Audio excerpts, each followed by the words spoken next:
दे धडक बेधडक आपल्या परिसरातील ताज्या घडामोडी, घटना, समस्या, विविध क्षेत्रातील सर्वदूर बातम्या पाहण्यासाठी लोकशक्ती लाईव्ह न्यूज चॅनलला सबस्क्राईब करा आणि नोटिफिकेशन मिळवण्यासाठी बेल आयकॉनला प्रेस करा.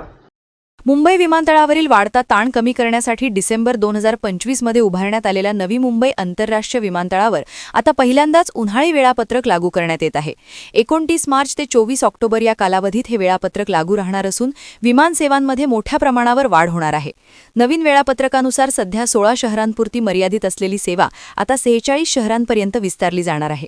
यामुळे आठवड्याला तब्बल 1092 उड्डाणे होणार असून दररोज सरासरी 156 विमानं उड्डाण करतील.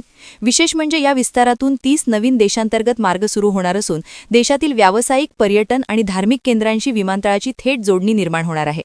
फेऱ्यांच्या बाबतीत दिल्ली मार्गावर दररोज सर्वाधिक 9 उड्डाणे असतील.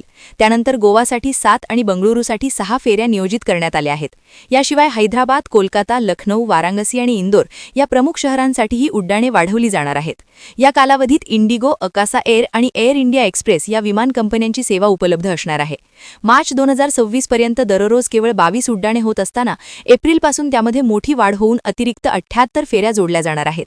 या विस्तारामुळे आग्रा, छत्रपती संभाजीनगर, अयोध्या, बागडोगरा, बरेली, बेळगाव, भावनगर, भोपाळ, चंदीगड, डेहराडून, दीव दमण, दुर्गापूर, गोरखपूर, हिंडन, राजकोट, हिरासर, हुबळी, जबलपूर, जम्मू काश्मीर, झारसुगुडा, कन्नूर, कोल्हापूर, मदुराई, पटना, रायपूर, श्रीनगर, तिरुपती, त्रिवेंद्रम आणि विशाखापट्टणम, विझाग यांसारख्या शहरांची थेट हवाई संपर्क प्रस्थापित होणार आहे.